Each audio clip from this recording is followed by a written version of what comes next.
One CBOs.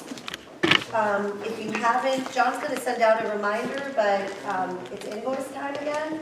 So he's going to send you, know by now that you'll get that invoice with the checklist, and then you can put it onto your own letterhead and send it back to us with the boxes checked on the activities that you've participated in, and you can write in anything else that we may have missed that you've done, so please do that.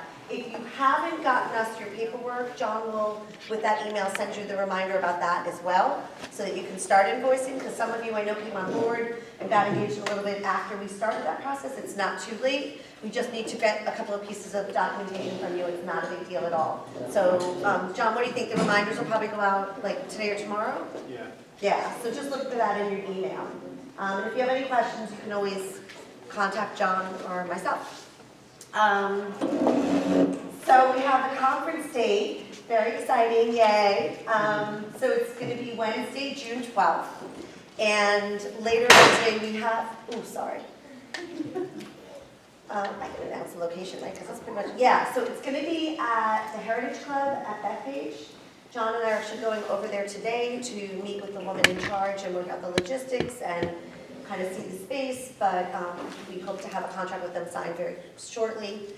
And once we kind of lock in some times and a few more specifics, we will send out the official invitation with an RSVP.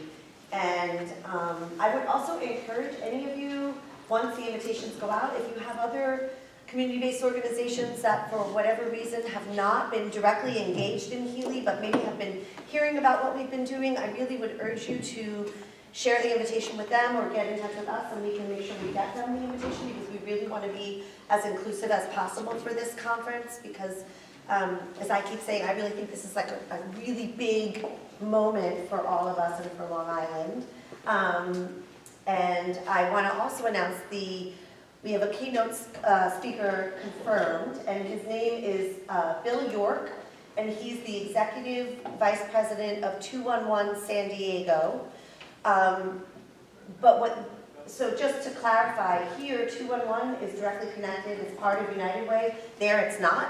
They're two separate, they work together in partnership, United Way and 211, but they separated back, I think, in like 2010, 2011.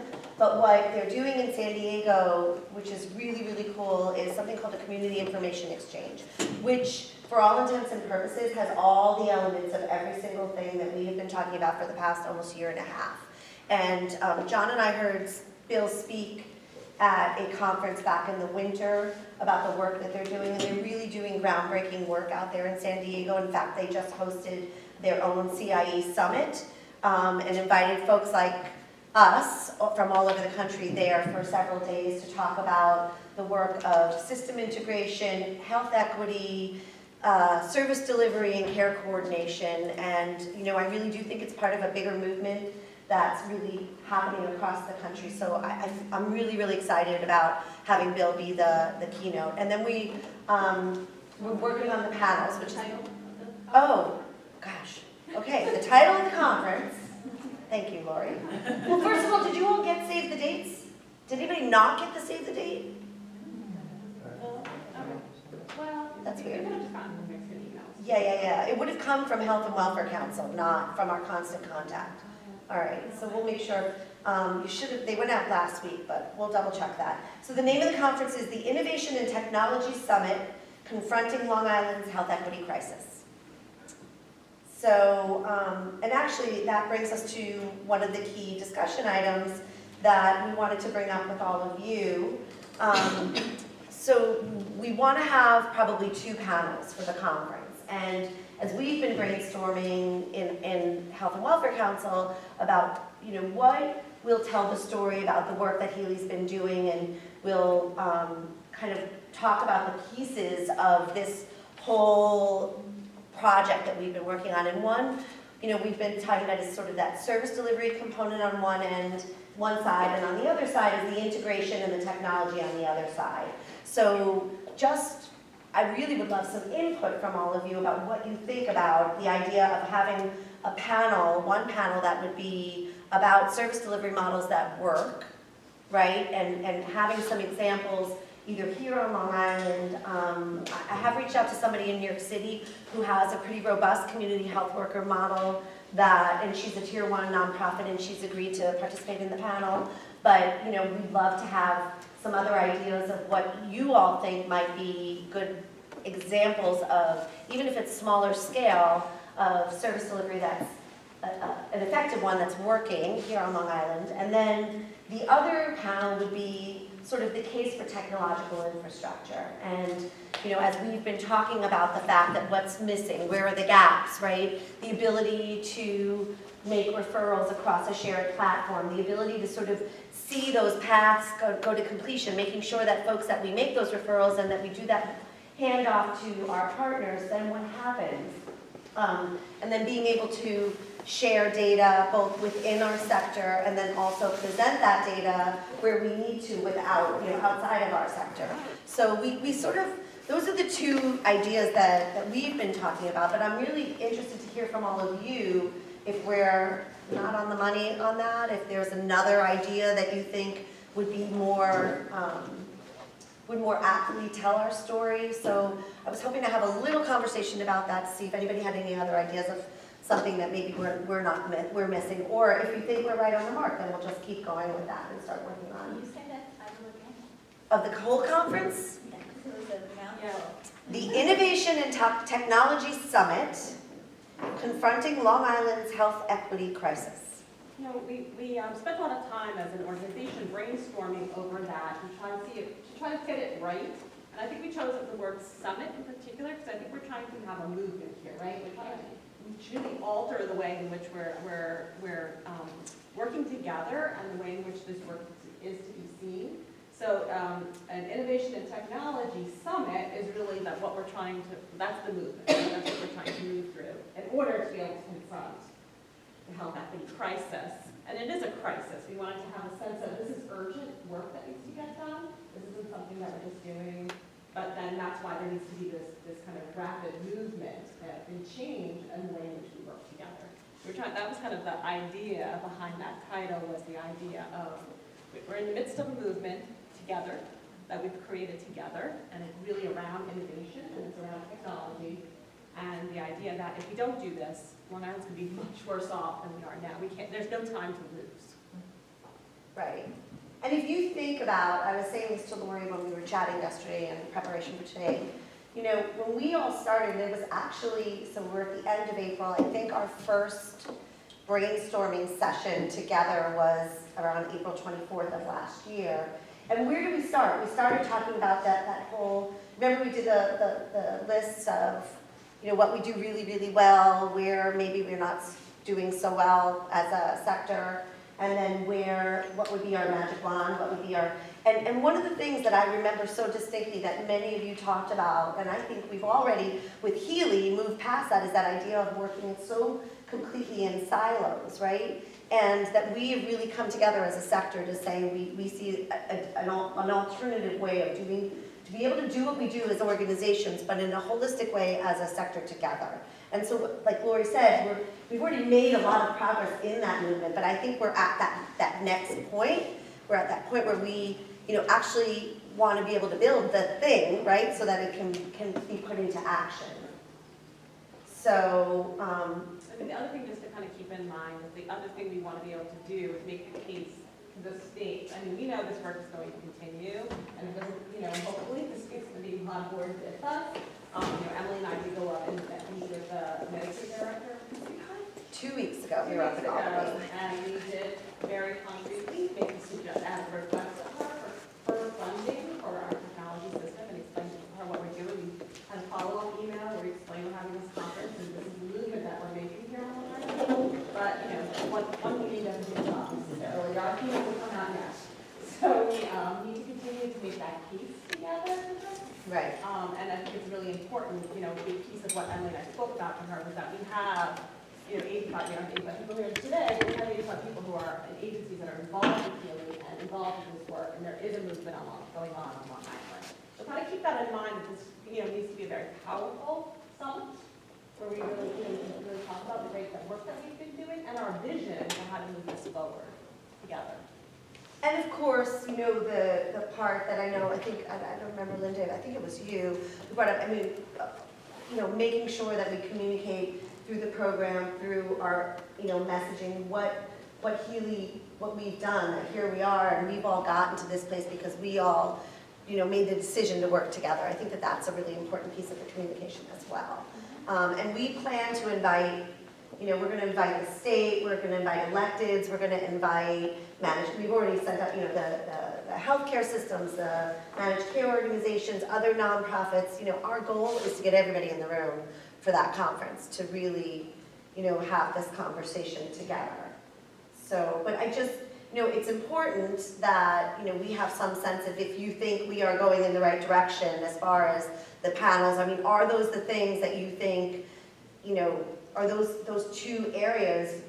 It's been essentially every guest speaker we've had, the work we've been doing have been around those two pieces. So to me, it seems very logical, but I might be too myopically focused. So if there's anything else that you all are thinking about, Linda. I hate to be inclined to be the one to say these things, but I get one.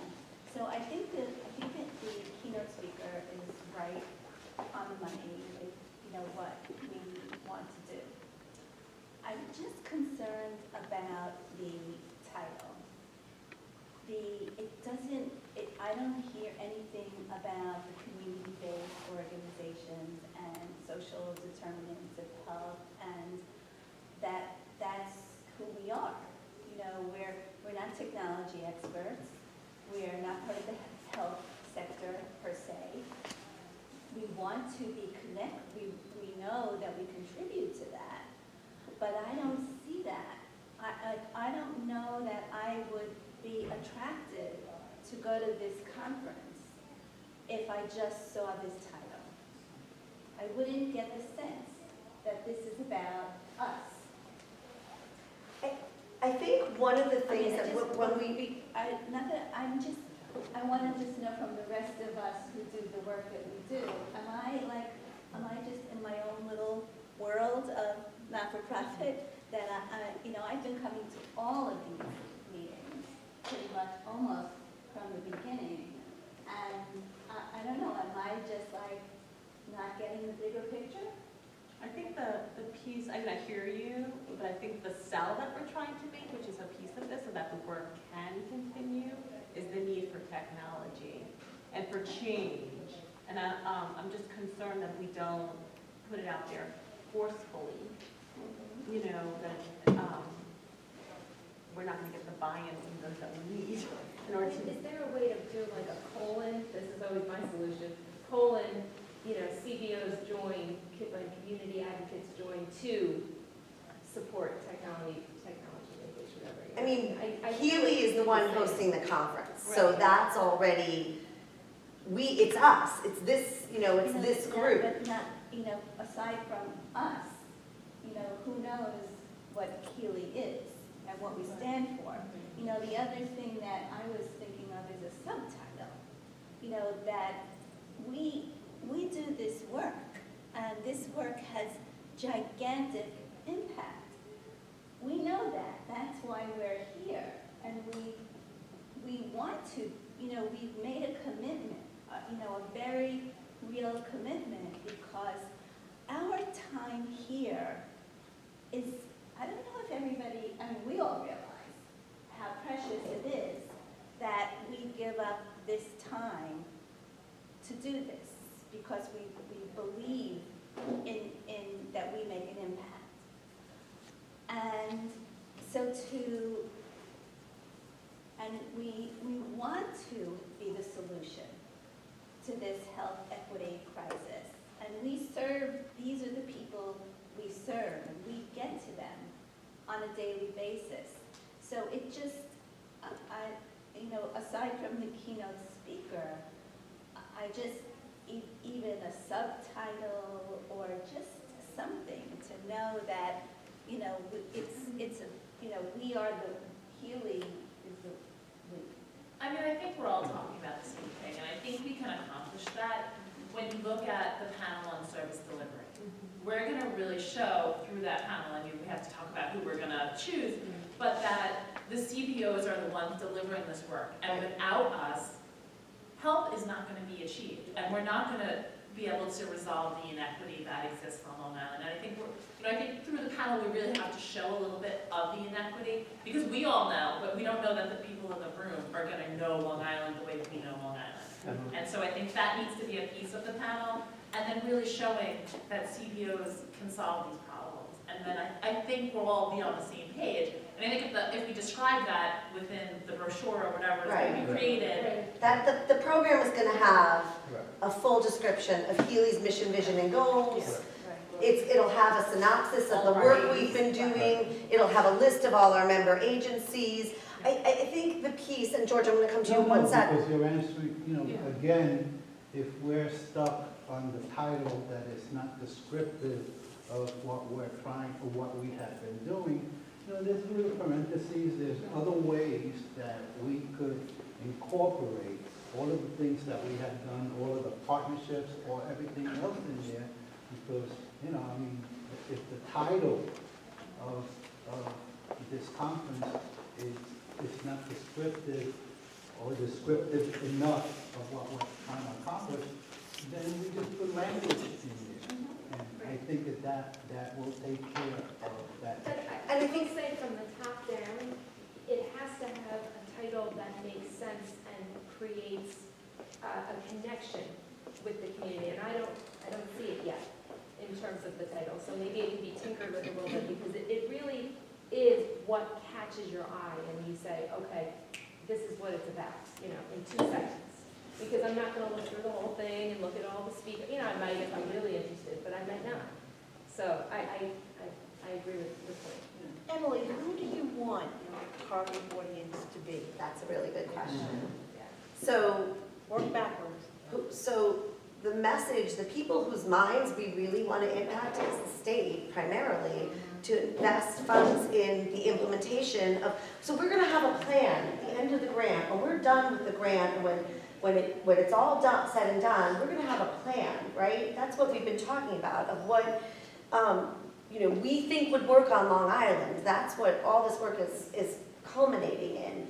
And we want to be able to fund that plan.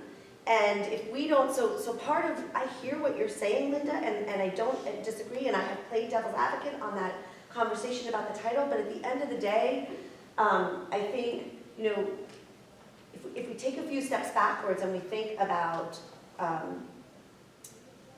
the role in DISRIP that CBOs have played, and George and I have had conversations, we are saying that we are what you are saying. We are an equal player at the table. We do have strength, and that nobody's ever done this from a community-based organization perspective. Like even the Intrepid Ascent, the technology consultant, they have not seen a network of CBOs. They've seen healthcare providers, they've seen multiple players, but nobody else has done this from a CBO level this way to the level that we're doing it here.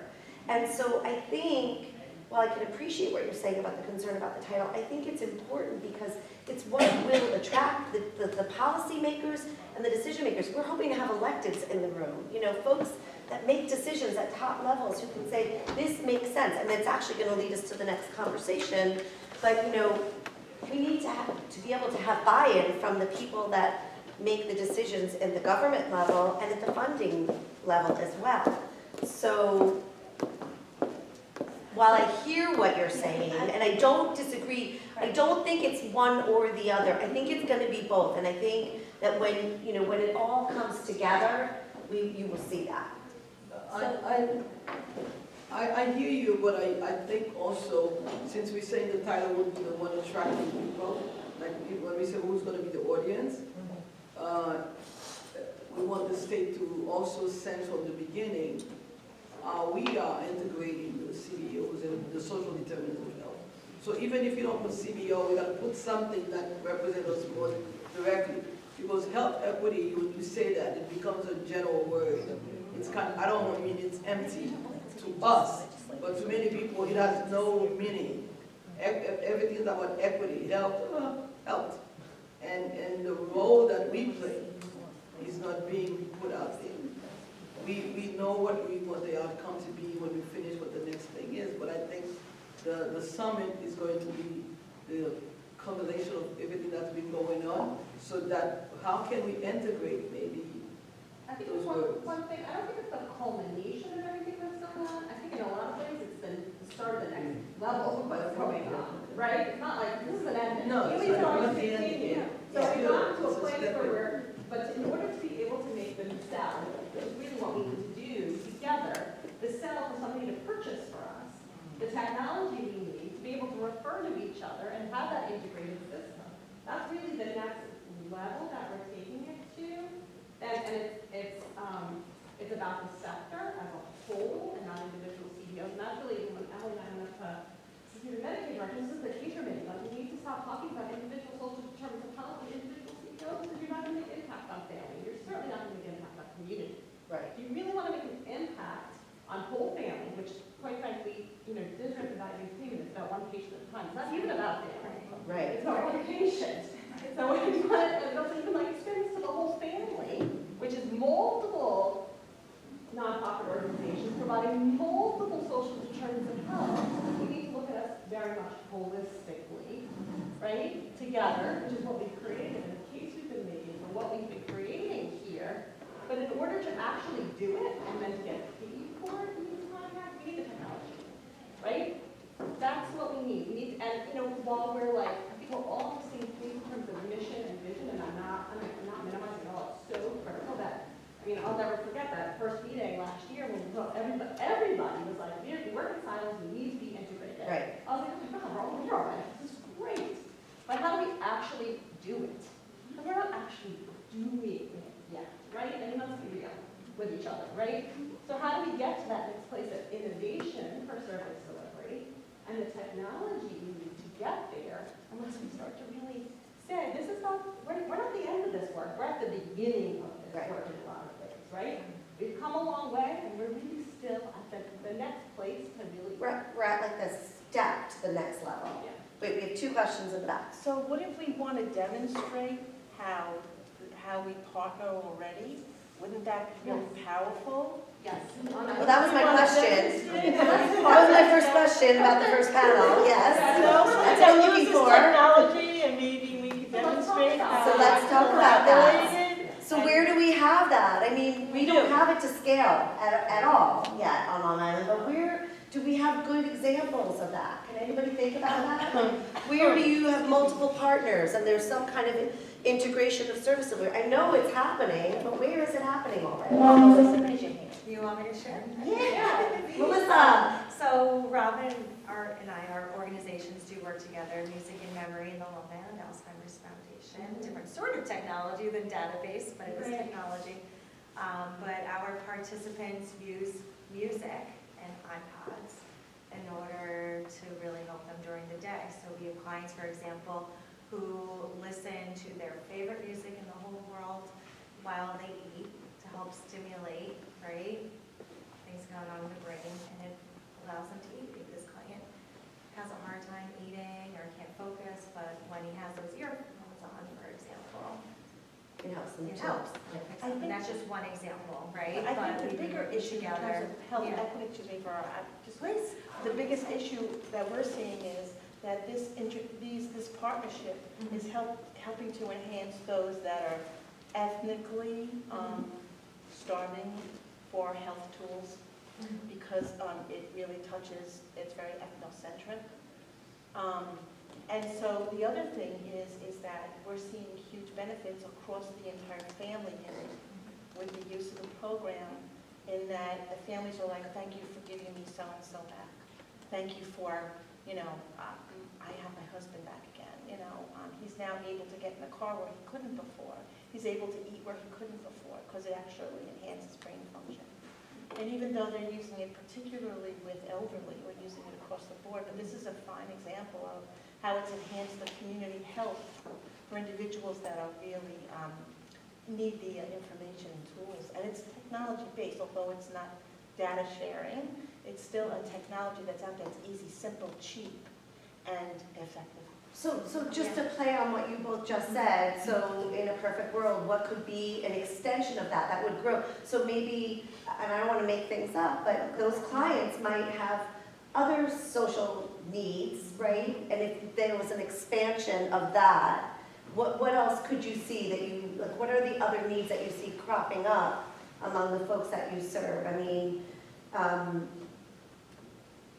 It's a health equity solve in a way, because you have individuals that wouldn't access or be able to access. We even have an individual, I won't mention the name, but I use it all the time, who was diagnosed, moderate severe, and because of the intervention, was re-diagnosed mild moderate, because he now has his music in his language, and now he's able to, say, listen, I just want to let you know what I think. Whoa, where did that come from? Okay. So he's able to, make his needs known better. And I think that is a community-based health issue, when a person's then able to make their needs known to those that work with them and know them. It's a huge benefit, and it's just something so simple as an iPod. Yeah, it really assists with communication. that's great, okay. So we won't be doing things like that. Right. But Right. we're doing them on our own. Right. So, I don't know. So I guess that's the point of the panel, to say this is what we've been doing, but we would be able to bring it to scale. We would be able to integrate better with other sort of agencies if we had a system by which we were doing that, right? Right now, to be able to bring it to further scale, to have a program like that, or integrate it with another agency would be overwhelming, or have to, you wouldn't be able to, you wouldn't have the capacity necessarily to do that. So how could that happen? How could you bring it to every physician's office that's working with seniors right now? Who are probably looking for that, but may not even know it How exists. could you take every single, physician referral? Yeah. You couldn't, right? That would be overwhelming. So No, how- we could, we've scaled this for 6,000 organizations in 11 countries in the world. So we have a scalable model. And I wish Nat were here from Northwell, because Yeah. what Nat, what he would say, I think, is, one of the things that happens to the provider side is they get patients, right? And so they're starting to more and more screen for social determinants, start to ask questions, although there's no, that's another thing we want to argue for, right, is some kind of a standardized screening tool. But then the providers don't know who to go to. So they're looking and they're scrambling. But if we could say, here you go, here's HEALI. We have an integrated data system and referral system that your data system and referral system can talk to. And, you find out that you just screened a patient and you see signs of early dementia. We can connect you to 2 different agencies. And, you also notice that there may be a food insecurity issue or a caregiver issue. We can refer you there, and we can track all of that. It is happening, you guys. So we have to stop thinking this way, and we have to think this way. And if you just Google, when you go back to your offices, look up Community Information Exchange and look what's happening in Camden, look what's happening in San Diego. So that will help you sort of see, so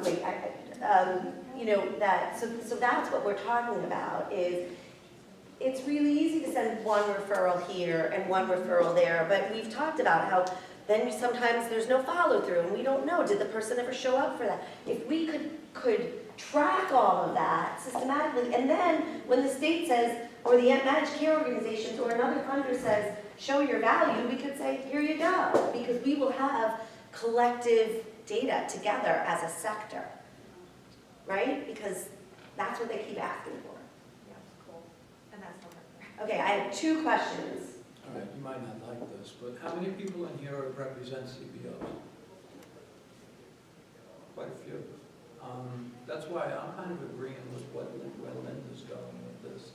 And also, too, for another reason, and it has to do with funding as well, too. CBOs are the ones who are on the ground who are really doing this work. CBOs are going to be here all the time after you are long gone. And that's just the way things work. Me personally.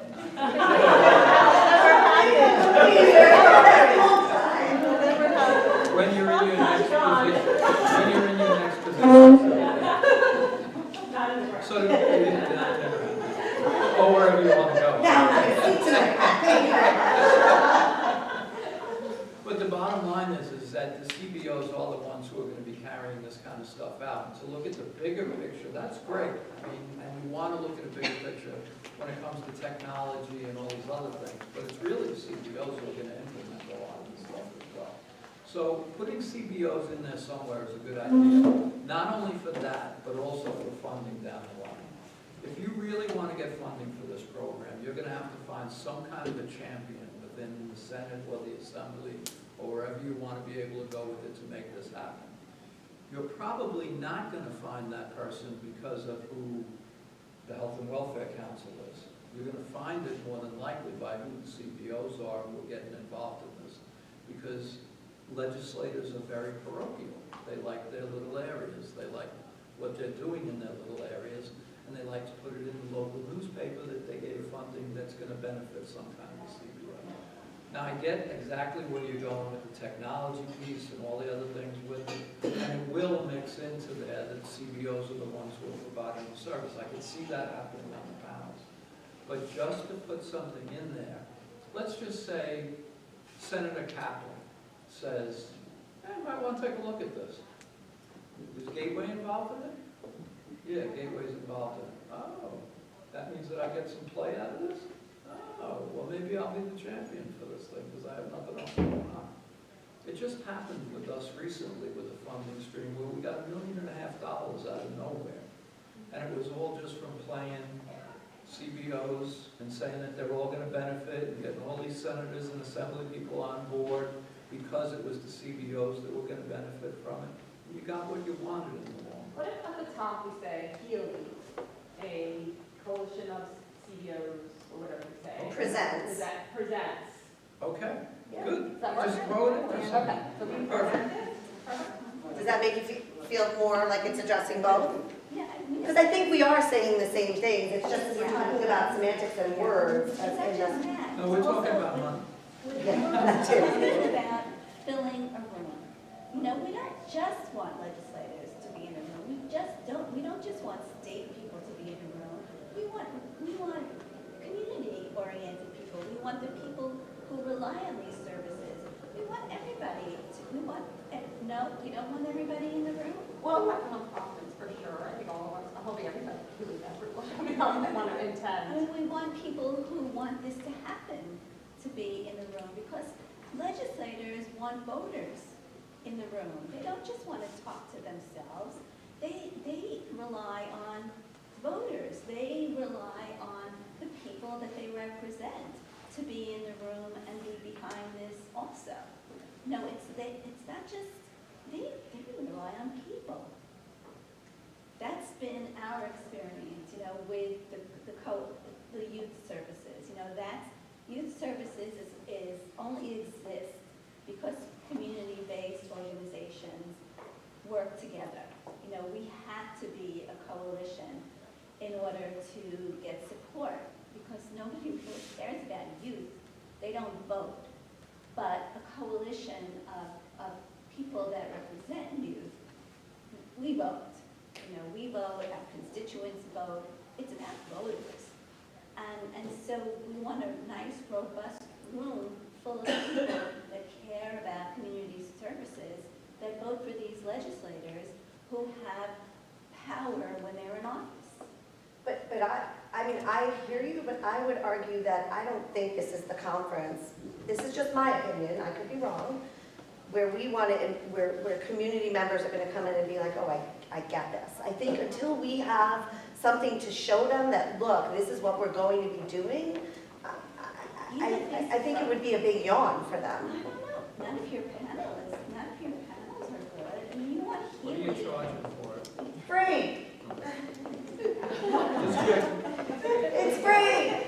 And so you want HEALI to have name recognition. Right now, HEALI doesn't mean anything to anybody except us. I would argue you're not correct. Well, that's true. You've been I voting- disagree with that. We've you've been very voting to- present right. Well, and very you've been- visible. Yes, in Albany. And on Long Island. On Long Island. They're watching us very carefully, Linda. They know what we're I mean, doing. the reason we have the speaker is Northwell, Helped us get that who speaker. has a connection to RWJ Foundation, who's funding this program that Northwell's doing with Okay. San Diego 211, I mean, it'd be great, get some new foundations out here who are interested in, really interested in the health equity work. But they're also gonna expect us to kind of give up a little bit of our kind of, this is the way we've always done it, right? And we need to kind of be ready to say, we're really ready to do this differently than we've ever done it before. And that's really. Without selling ourselves out. Nobody's saying that, but to say we're gonna modernize too, and this is the movement of what is happening, and it's not as if it's just community-based organizations on Long Island that are talking about this. It is happening in any state with a Medicaid waiver. Yes. They are doing, and as you've heard me say before, if you look at, and I don't, we are in New York, so we have to deal with what we have here in New York, but in states like California, their DSRIP dollars, the way that they were distributed was to county governments, which is going to be a really good segue to the next part of our conversation, to counties, and they put together immediately collaborative tables with everybody at the table. But it didn't happen that way here in New York. The money went to the health systems. So we are working with what we have. We were very fortunate to get this grant, to be able to do our brainstorming, to be able to say this is our perspective. But I think, we have to be very mindful that we can't just dig our heels in and say this is the way we've always done it, and this is the only way we're going to always do it, because I think, to your point, Pat, I think it has to be a balance. It has to be a willingness to say, yes, we are CBOs. If you want to address social determinants, because you all recognize now something that we all know, which is when people's basic needs are met and they live robust, healthy lives, they are less likely to go to hospitals and emergency rooms. But we have to find that balance, right, between saying we want to engage, but we're going to tell you the way we think it's going to work the best way. And so that's what this conference, this summit is really about. Wait, I think Marie's had a question. No, I'm good. You're good? I actually just Serena? just going back to the broader picture in terms of creating technology that would allow us to interface with other service delivery or county government programs. Suffolk County has the highest number in the state of folks returning on parole or coming back into our community. And for most of the women, New Hour works with justice impacted women. For most of our women, reproductive health and access to health care is a huge problem. And most of it happens because there isn't a warm handoff to DSS or to a doctor who would be empathy-based in terms of thinking about trauma that women have had, domestic violence, rape, trauma, just being incarcerated. And often women are not, and men are reticent to go for health care services until it reaches the emergency room point because of that past trauma. So if there were a way to think larger picture, we provide, redacted, but we provide stats to the Sheriff's Department about the number of folks we work with annually who are either incarcerated or come home from incarceration. And if we were able to create a larger network, a broader network of referrals, that in this way, this technology that would allow us to do that is exactly why, That's what we're talking about. Exactly. Yeah. Yeah. So thank you for your point, Serena, because what you just brought up is what the next point of discussion was going to be for today's meeting. But I want to, just before I move us along, I want to make sure you guys are comfortable so far with where we are with the conference. One quick Rob. thought. I just want to share, because we were there. Dr. Raju, the keynote at Hofstra, Yeah. and I have it in my head, I can't get it out of my head. He said we're on a revolution. We're at a point of a movement where we're stopping the words, what's the matter with you? And now we're saying, what matters to you? And I can't get that out of my head. It's really so beautiful. And I think that's kind of the synergy that we're feeling. Am I wrong? I don't know. Right. Yeah, and so we need to get on board with that. I think that needs to be full speed ahead kind of moment for us. Yeah, it was very powerful. It was really And Montefiore has picked that up. I was up at a PPS conference last month where I was on a panel about bragging about all the work we're doing here because rest of state is just getting started, or they're at the beginning of their work with the CBO planning grant. So I was invited to come share the amazing work that we've been doing down here on Long Island to a ton of people from upstate and at a PBS conference. And the keynote for that conference was a doctor from Montefiore, and her whole speech was about, it was the very beginning of the conference, and it was about shifting more from the provider side, but the perspective of stop asking patients what's the matter with you, but start asking them what matters to you, and talking, how providers are really working to incorporate social determinant perspective too, and it's happening slowly, but they're getting it too. And that's why, again, as Lori was saying, we really are ripe for something very big to happen, but we have to think really big picture and not, too narrowly focused. If I could just also say, when we went up to Albany, and we were actually there with other CBO planning grants, and I was so pleased with what all the amazing work that we've done here. We're so far ahead of the others. Really, because we are on the same page, and we have we're at that point where, she started out, she's like, I want you to come, if you have an ask of me, it must be concrete. What do you want concretely? And we were able to say concretely, we want you to fund us for technology. And that it was something really substantial that we were able to give support as what we wanted to be able to do to take it to the next level. So that was really great. And then we were also really concrete in saying, we have an expectation that the state is going to require national organizations and the health systems to engage in a coalition and not just one organization at a time, in order to be able to address health equity in the community and really, comprehensively address family needs. We weren't really excited about that, but sometimes it takes a lot of time to move, to advocate along. But if that's They hurt us. Yeah, it definitely hurt us, for sure. And we were much more concrete and much more substantial in our request because of the great work that this group has done together, and to be able to say, really, we're really at this point where we're like, we're ready. We're ready as a coalition to take on the next level and to do what we need the infrastructure to do it, right? We need that piece in order to move this forward. It's really critical. So, I also think the portal's been so helpful. yeah. It's been true, for me, Yeah. it's been really helpful, sharing information, getting information to people about who we are and what we are. Yeah, really That's great. That's helpful to hear. Is everybody on the portal? Oh, get Yeah. on the portal. Yeah. Get on the portal, come on. If you still haven't joined us on the portal, let John and let us know, and we'll get you set up on there.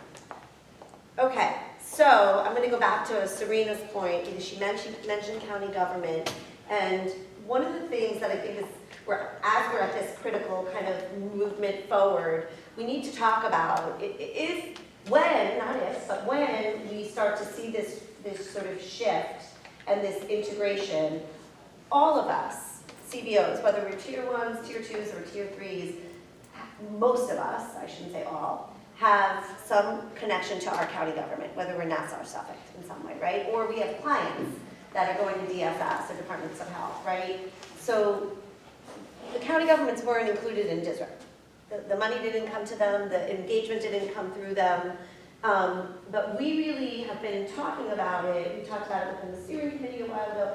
We know that there is some reservations, particularly in the part of our immigration partners, some concerns about privacy issues and engaging county government. On the other hand, if we don't somehow make it more inclusive to have them as part of this system that we're building, to me, it doesn't seem as if it's going to be successful.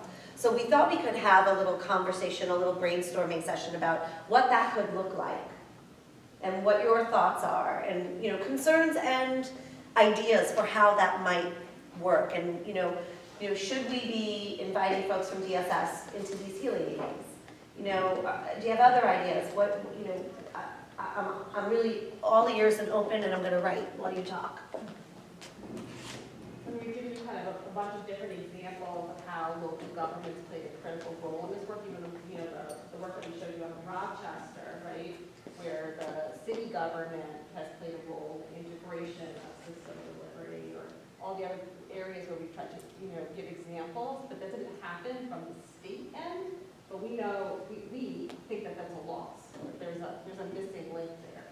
And so how could we try to fill that as, now that we're established as a CBO network, right, and as a coalition, how can we then bring in county in a way that makes sense, sees the state and see it as part of their vision. We want to see how we can bring it into our vision. Well, I mean, there's a national model around the family justice centers. There's one in New York City, and while it applies to folks who have been justice involved, it really does allow for a space where somebody can come and receive services, and some of those services might be county services, Department of Labor, DSS, Department of Health, and they can have access to those services. So it's a physical structure where they can go in and they can meet with CBOs or they can meet with county employees. It's a very different model as opposed to sitting in DSS all day before you get seen by a caseworker who doesn't want to look at you. So it's just a different model. Serena, you know that's my perfect world, right? No, like Lori's her but like we would have 3 or 4 brick and mortar buildings, and in those buildings would be people from everywhere, and everybody could just walk in and get all their care coordinated in one centralized, that's my dream. I don't know how realistic it is, but Also knowing transportation on Long Island, that's not going to be access for everybody, not the idea of technology. What's it called, Serena? Technology to really break Family down justice our inability to move people around if we're able to refer to each other, right? That's part of like increasing equity really is through technology, because not even if you live in one town, it could be almost impossible to get one over on Long Island to access that brick and mortar 2 towns over, right? So that it can become no longer accessible to you, even though every single service known is in that building, right? So how can we think about, well, we're not going to brick and mortar possibly, how can we have a referral system? And maybe it is looking at one demographic to start with the county, I don't know. We'll turn small, it's very huge. I don't know. Can I ask a question? No, the funding from that is primarily from which agency? Family Justice Center? It's nationally funded, so It it is might be nationally funded. DCJS that's funding. I don't know, because they're national, so in different areas, they cover different, different states cover different areas, so they're multiple, so I don't actually know the So details. there's one up there, but there's no one here? Not on Long Island, but the county is looking at creating one on Long Island. Suffolk is? Suffolk, yeah. Thank you. Melissa had a question? Well, I was just thinking, with the county, so our in-home respite program is mostly funded through Nassau County Office of Aging, right? And we use the New York State Peer Place database to report for those who give consent to the county. Exactly. So it goes from the state to the county. Right. And then I input for those who give consent. There's a handful that go in as anonymous if they don't want to consent. Right? But I just can't help but think about what their reaction would be if we're thinking of other technology to refer, for example. So in this Peer Place system, we're supposed to refer through that. So for other people who also use the system. So for example, if we're referring to like Family and Children's Association, that's technically supposed to go through that system, whether that always happens or not, that's another story. But Called Peer Place? Peer Place, New York State, it's like their anyone else use it? Information operations system or something? So I can see them thinking, oh, well, that would just be a duplicate database for referrals, and I could see them having some concern over duplication of services from their standpoint, right, county money and people being counted twice in statistics, and I know that's how they think, so that's just something that came to mind of how we would have to, explain it to them. Okay. What the difference would be about what we become together. So mental health has a system called Psyche. Yeah. PSYCHE, right? Yeah, so that's another. PSYK. PSYK. Yeah, it's PSYCK, yes. Yeah, Yeah, see. that they Yeah. are spending a lot of time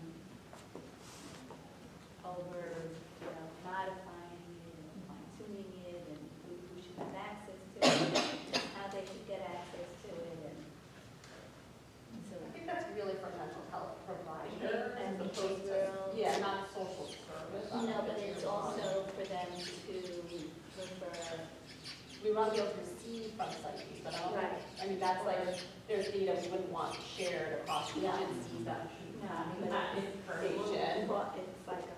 So how do we have some referral system that can speak in and out of these? Right. Right. But And not I think necessarily. they're looking at now organizations that are not part of, not part of their system, so I think there may be a way that they're thinking of that, they're looking at organizations that are not, in their system, so that would be something. Right, so ideally, if all those organizations that are in their system, if they're not behavioral health organizations or organizations that are in this, senior center, they were all in our system, right? And then there was able to be referral back and forth. But, generally, like behavioral health is considered social determinant of health, like in terms of like tier 1 social determinant, so whether we can really build a system that crosses those services. They use organizations like that. Right, so it's this way as opposed to what we're trying to do, which is this way, right? And have some, you know what I'm saying? Like we're trying to create a web here that speaks to, has tentacles. Didn't we have that with Hurricane Sandy, the Kansas system? Yes, we did, We had yes. something in place for Hurricane Sandy. Right, so that's it's a disaster system that's run through the American Red Cross that specifically around a specific disaster. Marie, you wanted to say something? No, honestly, like everything that we're trying to do, Greta has done in a homeless scale.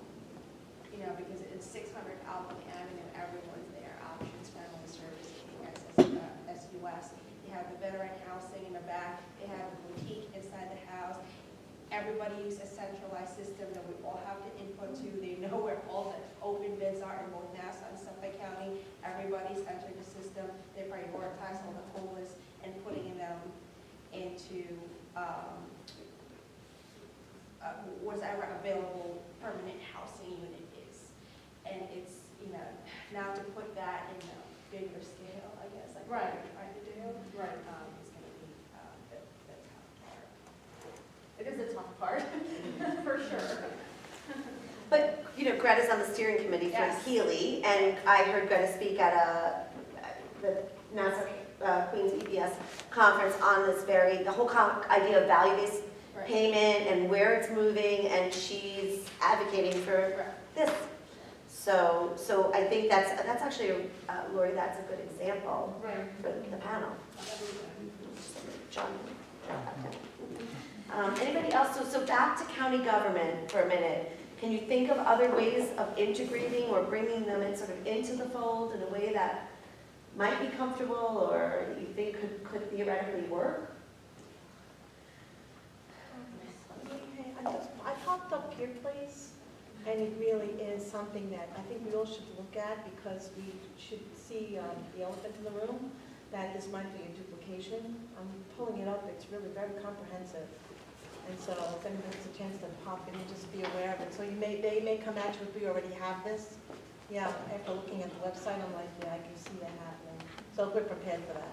I mean, the truth is, the health systems are looking at NowPal. I think Northwell is basically committed to NowPal. The behavioral health IPA is doing their own PAL. Everybody's kind of, because there's been no mandate for us all to get on the same boat together. So the important piece is that whatever systems exist have to be able to cross over into the other sectors and share information. And based on what the guys from the team from Intrepid Ascent have said, and also we work with the gentleman who's built the portal, and he's very knowledgeable about this work. He has said a lot of these systems are being designed, and this is the part where I am not the expert, but that they can talk to each other, and that there are ways to bridge those, to kind of make those synapses happen between the. So I think because there is no one system. I think ideally, if everybody had to be on the same thing together, it would be, what a world that would be, right? But that's not the way it is.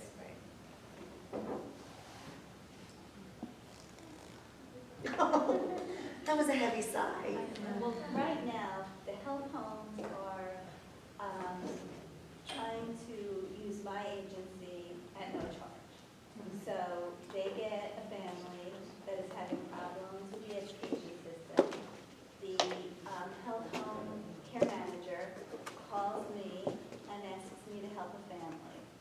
they don't have the family contact me directly, so I'm assuming that they want to work agency to agency, which we have a fee scale set up for. No, they don't want that. They say, well, won't I do this pro bono because of income? I said, oh, is your agency having fiscal issues? And they say, oh, no, no, for the family. And so they actually slow down the process because they never had family call. And lo and behold, the family doesn't speak English. So, they've been a barrier. So I'm not feeling very positive about, collaborating with health homes. And I'm developing my own relationships. I'm developing a relationship with a domestic violence agency because we've had conversations that when the families are experiencing education issues, it brings up the stress level for the family and they do poorly. And so I'm having, I'm doing my own stuff and it's just making me, I'm not in a very good place in terms of where systems, where the bigger systems are, because it's like we're still having to do our own work. The need is there, is what you're saying. Oh, the need is there, and we're having to figure it out by ourselves, and we still have, so these health homes, health parents, they're going to do everything for them, and then they end up just farming the work out to the community-based organizations and expecting us to do the work where we, they don't know that we have to have resources to do the work, we're not, it's just, There was a referral system. I know. Yeah, so, Right. and really, that is the case we're trying to make at the conference. Absolutely. Is that level of frustration Is that that level of the health home frustration. is trying to contact with you, or not even contact No, you, just no. trying to refer to you, almost blindly, right? And without any kind of an established relationship, certainly without a contract and payment. And I'm sure you're not uniquely receiving that, I'm sure it's Yes, happening I across think the it's sector. happening across the board. So that's kind of the point that we're trying to make together, is to say, my frustration. yeah, no, I appreciate that, because that is kind of that's the point of the summit, right? That's the point, is that we're trying to say, there's a movement going on here, we're all working together, we're ready to work together, because there comes a point where the capacity isn't there. And if the state and Medicare organizations really believe that what you're doing is going to make a difference for their clients, then this is what they need to invest in, right? In order to be able to fully access their services. May I just make a request that when people speak anew, that they just say what agency? Oh, sure. I'm living in someone Just help me. That's all. Yes, Colleen. Hi, Colleen from LI Against Domestic Violence. So I think to Linda's point, one of the things, it's kind of the elephant in the room is, so we have this technology piece, which we all agree we need, which is going to lead to more referrals.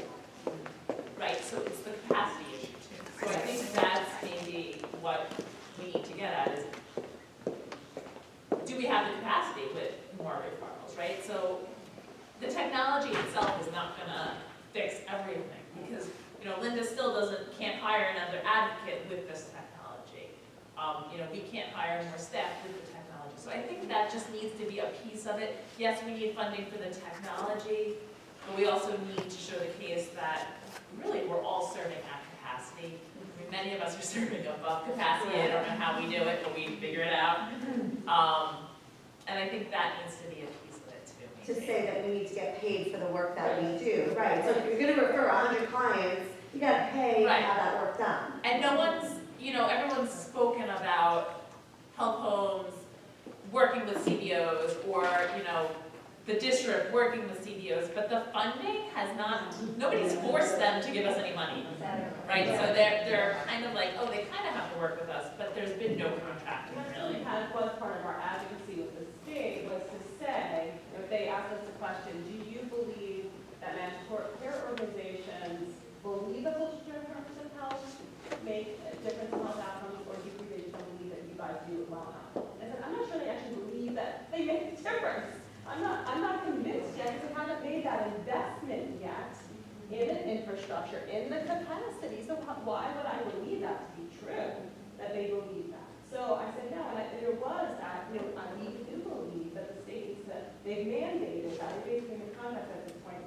contract for one social determinant amount at a time. That's not going to do it. If there's really a belief, that's part of our advocacy efforts need to be at the summit and after, is saying, we're going to have the capacity to refer to each other now and receive and provide referrals back and forth, right? So now this system needs to be based into a contract that there's a mandate that and care organizations and health systems need to contract with the coalition of services, the holistic services. And pay for what they're, Right, what they're using. Barbara, you had something to say? Yeah, no, I mean, to your Say point- your organization. Oh, I'm sorry, Barbara from Girls Inc. of Long Island. So to your point, I think maybe they don't believe in what we do, but I think part of that is that they're seeing how overcapacitated we are. And because of that, we're not as effective as we can be. So they see that piece of it. They see the, oh, she didn't get back to me piece because they're overworked, right? I think someone mentioned that the other time that there's a lot of referrals happening and a lot of times people aren't getting word back. And so I think there's a mix of that where maybe they don't think we're as effective because they're seeing that side of it. Even worse, when we have Suffolk County contracts, and 1 year, the Suffolk County legislature, and this is why we're so resistant to telling Suffolk County $4 million. In their wisdom, they decided that since we went over capacity, we saw more families and we were mandated to serve, that they lowered our contract because if we can serve more than we were mandated to serve, just give us less and just serve the mandated capacity.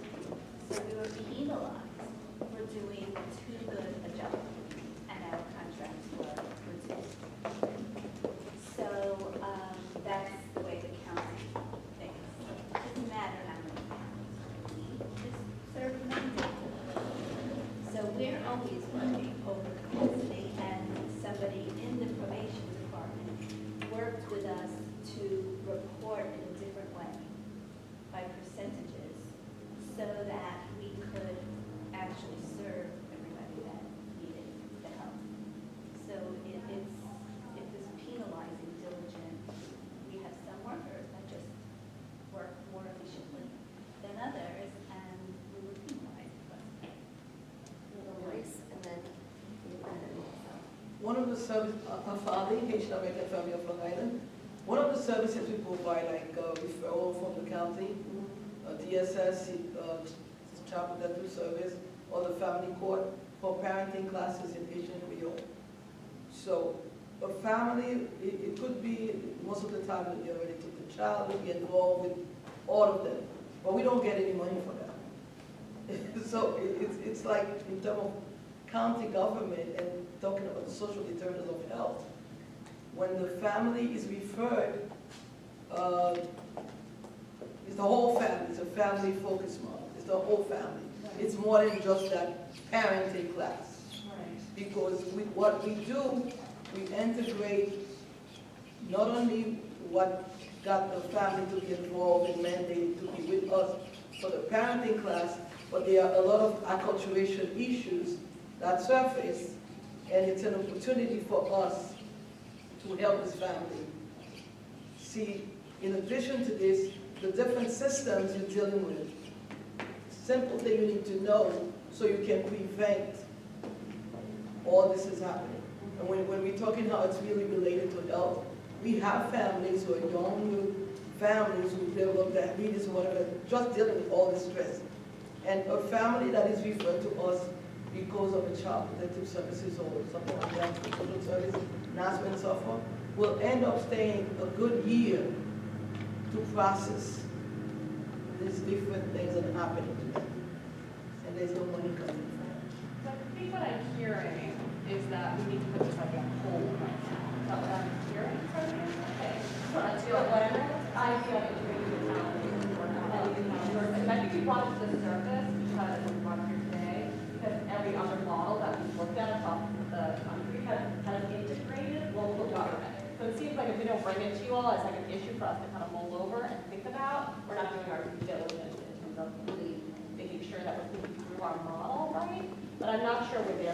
what I think I'm hearing, we're not there yet, but tell me if I'm wrong.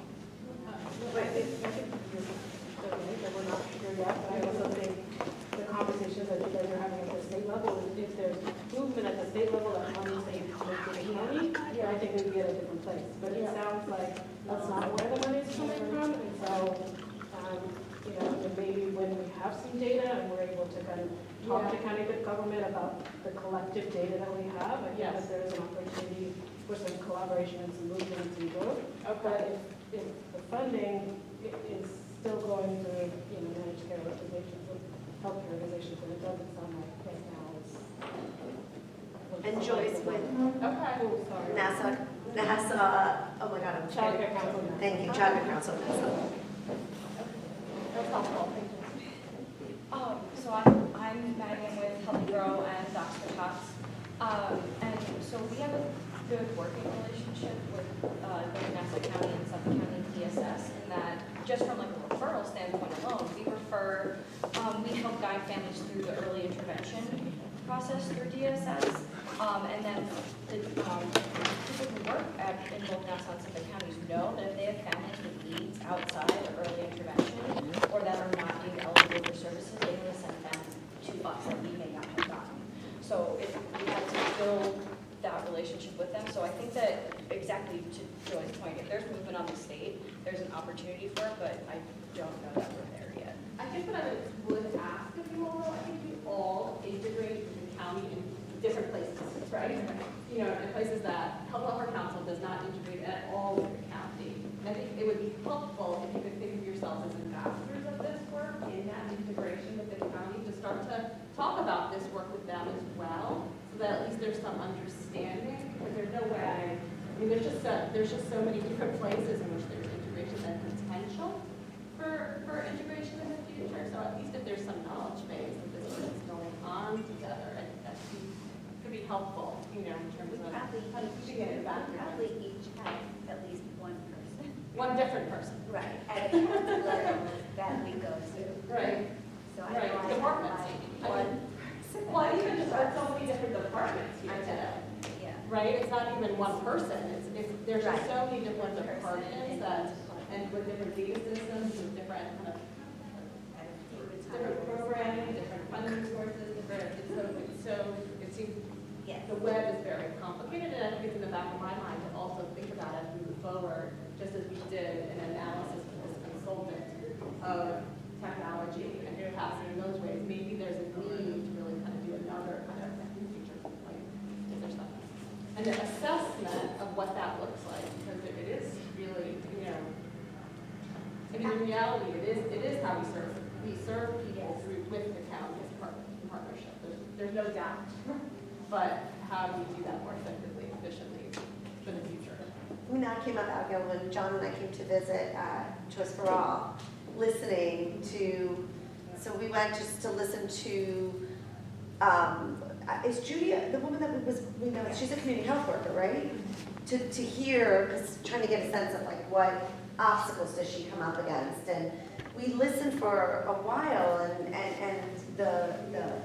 there isn't a smooth communication, you know, to get somebody's heat turned on, to get people emergency oil in the dead of winter when they are, you know, when they have no heat in their home, and just to hear how the back and forth and then the going around this way, and so there isn't, you know, so I hear what everybody's saying. I think that there's a potential to make those connections much smoother and better, but perhaps we're just not, we don't have enough built on our end yet to be able to make that happen. So I think to Lori's point, I think we all could start thinking about that and thinking of ways that you know, how that integration might look down the road.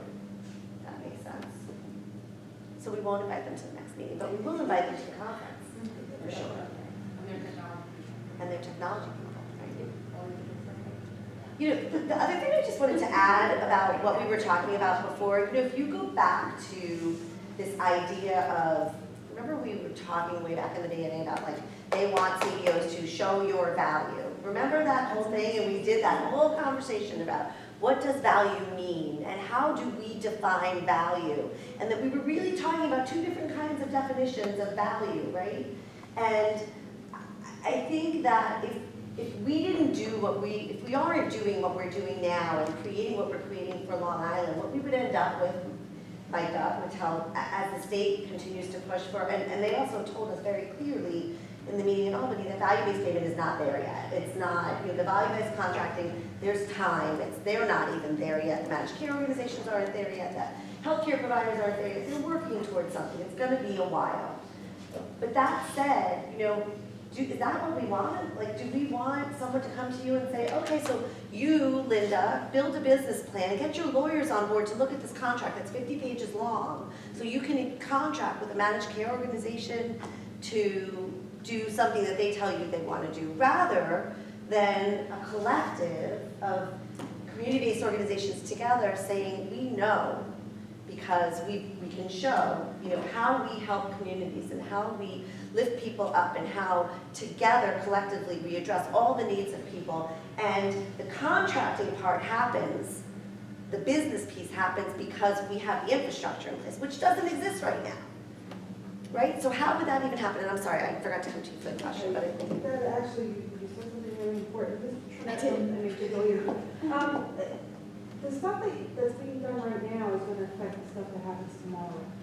And if you don't, and technology is really important to that, and data is really important to that, because you have to be able to prove that those things that are being done today, that everybody's doing right now, is having that effect tomorrow. If you don't measure it today, then you can't prove it tomorrow. Oh, we measured this, we started measuring already. We started measuring 3 years ago, we started measuring 2 years ago. So we already know that these are the services that we've been providing as a collective group.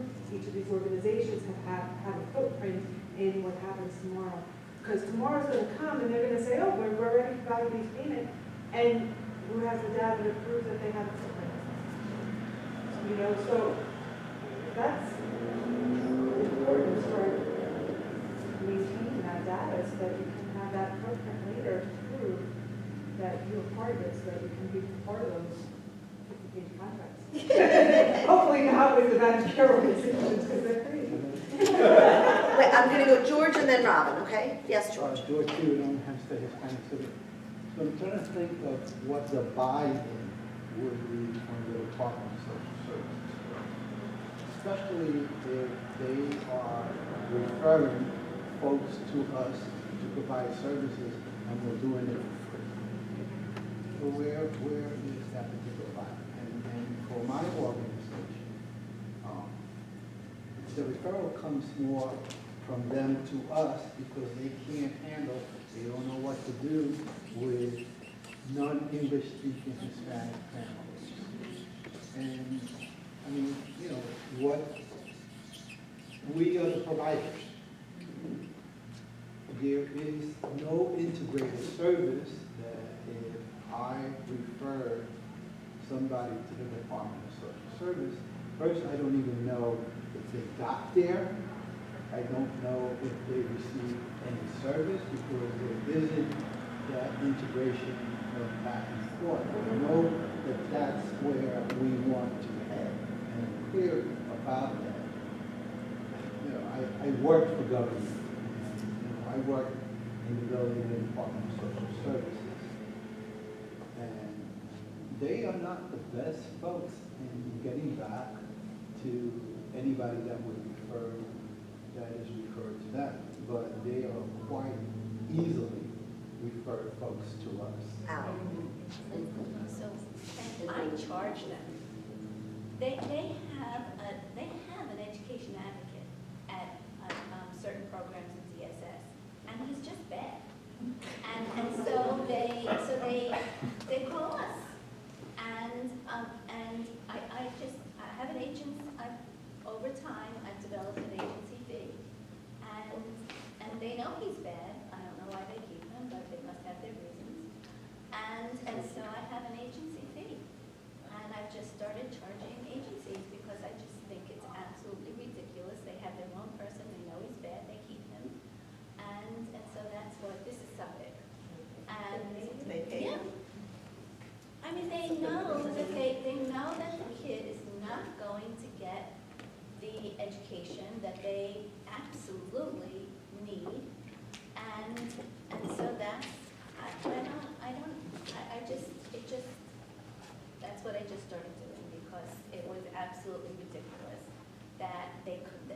service that they were mandated to provide, they couldn't provide, and they I offered them a contract. They wouldn't do a contract, they said they already have somebody that does it, and so that's when I started doing. So you don't get any county money? You From don't? DSS? Yeah. Not in Suffolk. And in Nassau, it's only through it's another contract for kids, it's not for their And who's paying the bill? Who is paying, I have no idea. I mean, someone from DSS, I don't know who. Okay, so we're gonna table the county conversation before we go further, but not to put it away, but to think about it. So that's your homework, right? Everybody's gotta start thinking about that and thinking about how that could look and think about, when you have those opportunities to talk about what we're building here with HEALI and to start, engaging a little bit more in that conversation, like Lori said, as ambassadors for what we're doing. Because, when we, down the pike, there could be that opportunity, there will be that opportunity for integration somehow. But I take to heart what you said, Georgia, as well, that, it has to be bi-directional.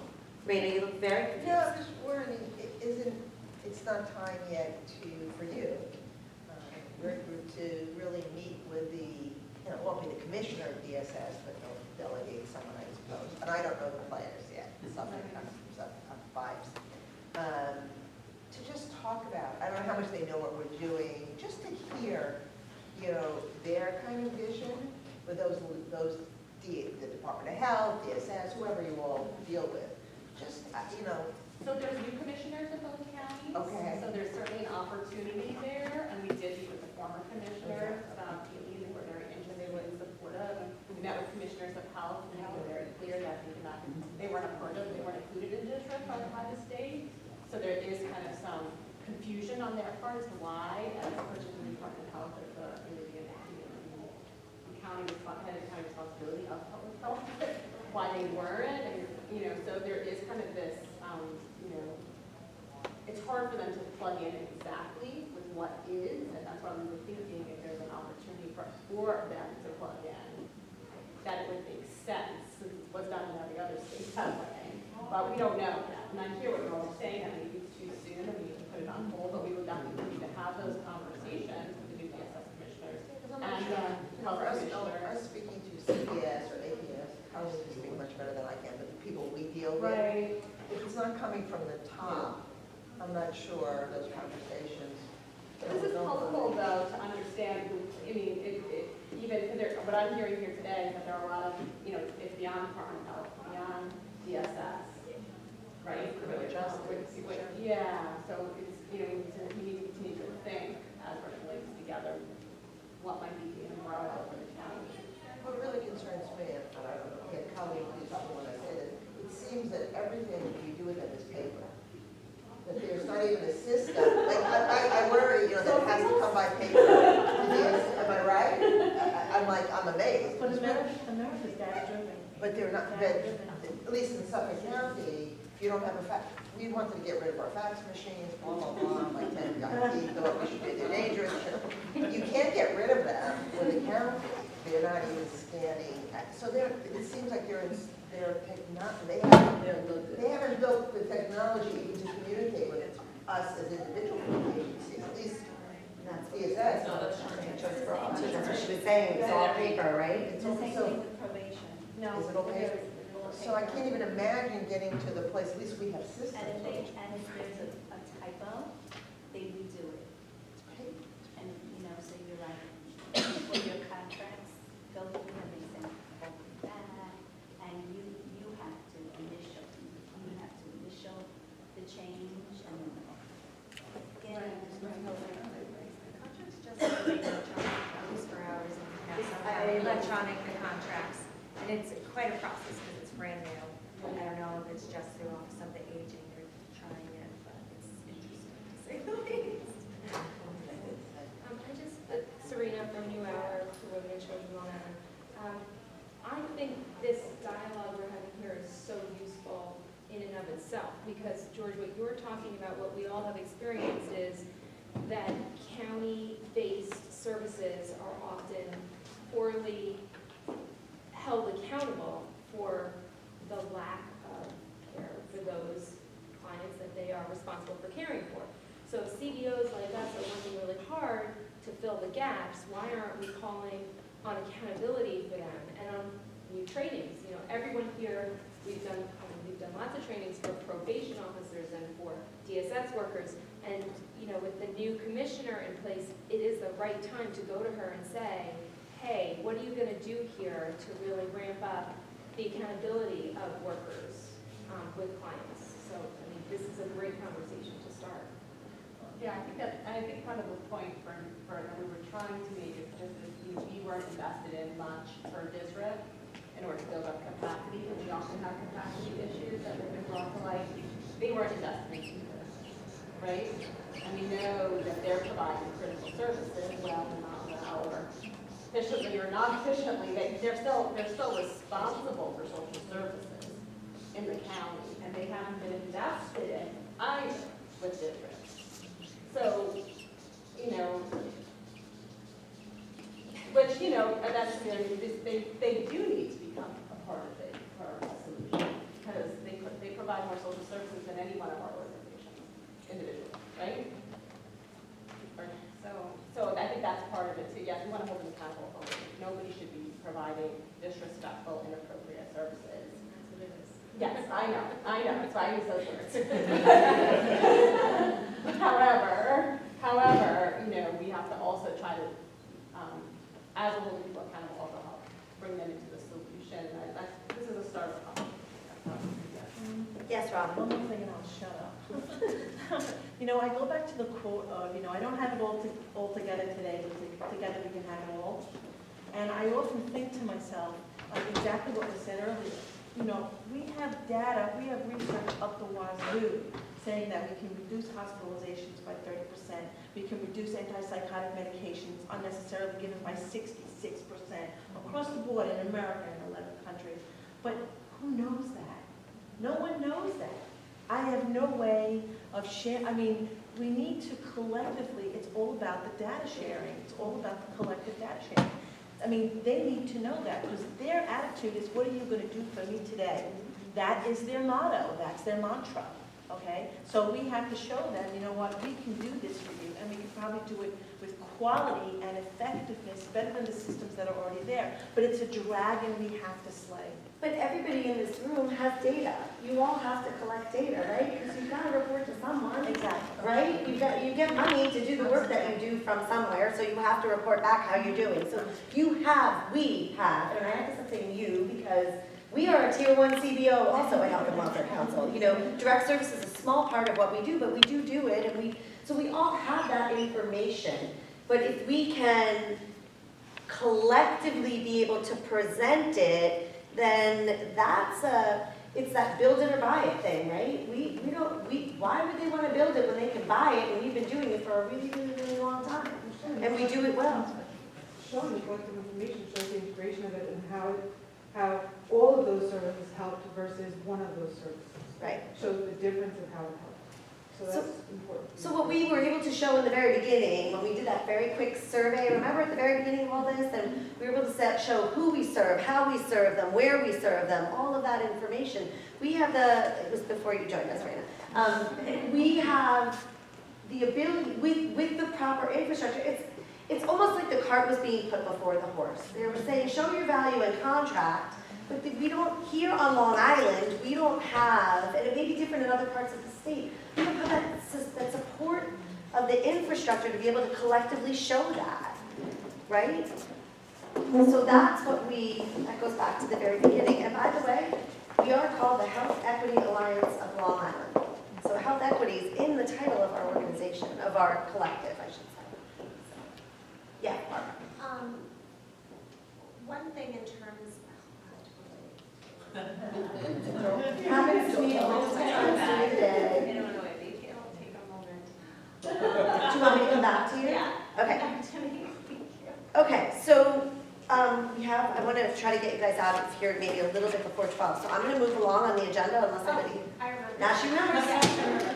So I understand why we would want to hold off on having county people council, but at the same time, maybe it is a good educational place for them to be as we discuss all these issues and talk about the funding, because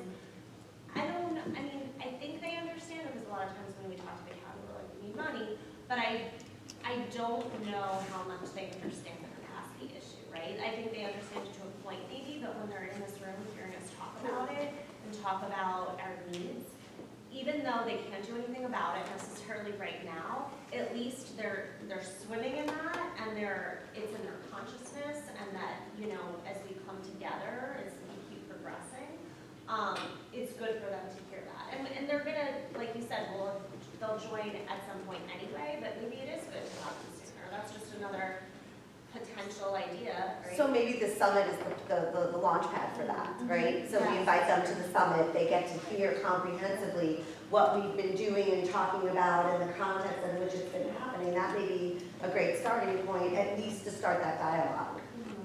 I actually do agree, just really quickly before we move on, Abigail Wall from Choice for All. We do need a clearinghouse of information and strategies. So I don't know how we're going to make this work in the near future, but we do need that. So if it's an unemotional talk about what we need in order to communicate properly, I do agree with that. Thank you. Okay, so with that, I'm just going to go over a couple more things. We are hosting, and Linda, no comment from the peanut gallery, please. We're hosting one of our partners has agreed to, it came up that we thought that we would do some short, very brief webinars on different topics that have come up over the course of the year that folks want to know more about. So the first one's going to happen Monday. John sent out an invitation. If you didn't get it, let us know. But it's Vicki Herx from Options is going to do a brief presentation on health homes and how they work, and then do a Q&A.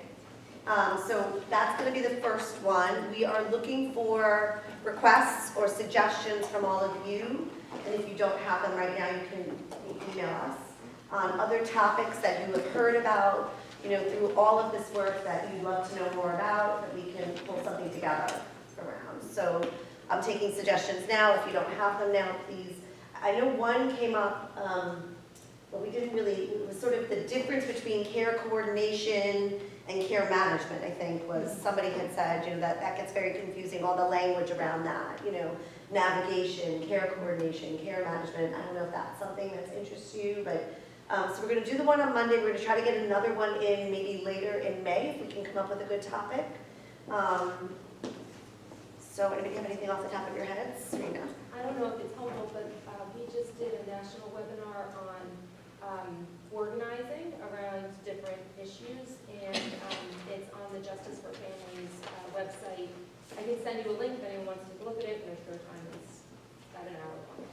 And we've been sharing webinars with you all as they come up, like Robert Wood Johnson Foundation has some great ones. I've been doing some of them. Some of them are a little bit like, they're about studies rather than actual work that's being done, so sometimes they get a little wonky, but there's some good ones that the state always shares with us, and we share with you everything that they send to us. So there's been, I have last week I was webinared out, there were a slew of them. So the good news is there is a lot of attention, a lot of work happening around. And we put them on the portal, right? The ones that we can, Yeah. yeah. We can't put the private ones on the portal, but yeah, but the state ones are all on the portal, so.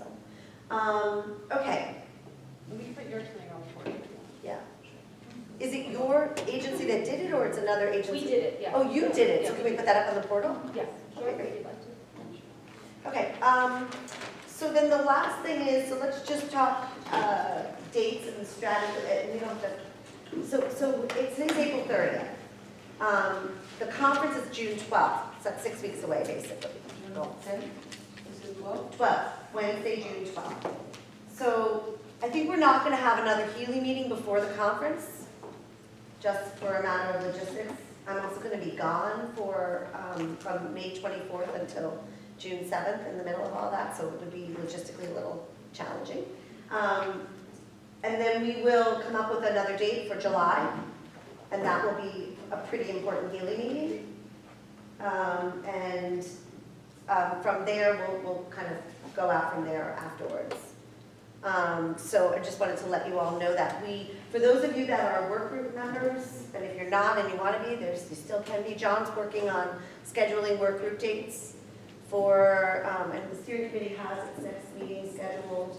I think we have advocacy policy is when? That is Thursday of next week. So next Thursday, and I think he's still working on locking in on data and community engagement. Okay? And again, those of you in the room who are tier 1s, you'll be getting your information about invoicing so that we can send, you know, the request for payments up to the state with the end of this contracting period. Okay? Anything else? Questions, concerns, announcements? Nothing? Emily, I just want to thank you for all the work that you're doing, really, it's excellent. Thank you, so much. Robin. I appreciate it. I love this. I love working with all of you. It's been very, very exciting. And we're really excited about the conference, so talk it up. It's going to be awesome. Do you have any flyers or anything about the conference? Not yet, but there will be. There will be. Just take your input for the, Yeah, that was really helpful. And if you have any other thoughts on that, please email us So and let us know. who is the audience that you most want to attend? Aside from the legislators? I would say, you know, for state and county government would be important in the conversation. I would say all of our community members and other, you know, perhaps not tier 1s that haven't been as involved with us, or other tier 1s that haven't been as involved with us, managed care organization would be important. Perhaps other sectors that might benefit from our work as a sector, you know, I don't think Education. health is the only, right? Education, you know, public schools would benefit from being able to refer to a coalition like us. You know, that, you know, the criminal justice system would benefit from being able to refer to us as a coalition. So we could think even differently in that way. I think those would be, you know, some of the and then everybody else. And then funding, you know, there are private funding. Do you want behavioral health? Absolutely, I consider them part of the non-tier 1. Yeah, because we have a lot of behavioral health organizations that are part of HEALI, but they just don't meet the tier 1 grant requirements. Some behavioral. Is it AHNs? Is it that one? No, it's The IDA? OMHs.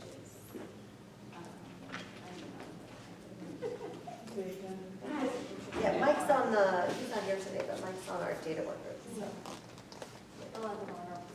Yeah. It's Melissa Wagner. Yeah, I know Melissa Wedding Gel. It's the one that she. Yeah, I'll make sure to get her a save the date form Okay. for her group too. Yes, I've got to a couple of meetings. So, And the children's mental health, so. okay. Are there any other sectors that you think would benefit from us having a strong referral system in place? Probably the children's mental health. So then that would be great also. And the system of care, the children's system of care group. Do we expect the healthcare, you know, the Northwells to come? I mean, Oh, yeah. I mean, that's the link from, it's, you know, we are missing in terms of. Yeah, and they, like, so, you know, part of, not getting too, so we have two, they're called performing provider systems, the PPSs that you know about, right? So Suffolk Care Collaborative and Nassau Queens PPS, and we are in constant communication with them, both ways, and in fact, we are going to share with all of you, we have Suffolk Care Collaborative has actually a value-based payment workshop coming up that I'm going to share you the flyer with all of you, but the health systems within the PPSs, some of them are really engaged and come and some don't. Northwell's been, you know, right in there with us, really want to see us succeed and have been really, you know, kind of committed to our work. Nat Brown is from the district IT team from Northwell, and he's on our data work group. And like Lori said, Nancy Copperman and Nat Brown helped connect us to Bill York to get him to come and speak. So absolutely. Stony Brook involved? Okay. Okay. Thank you, as always, everyone, for your time. Get back to work.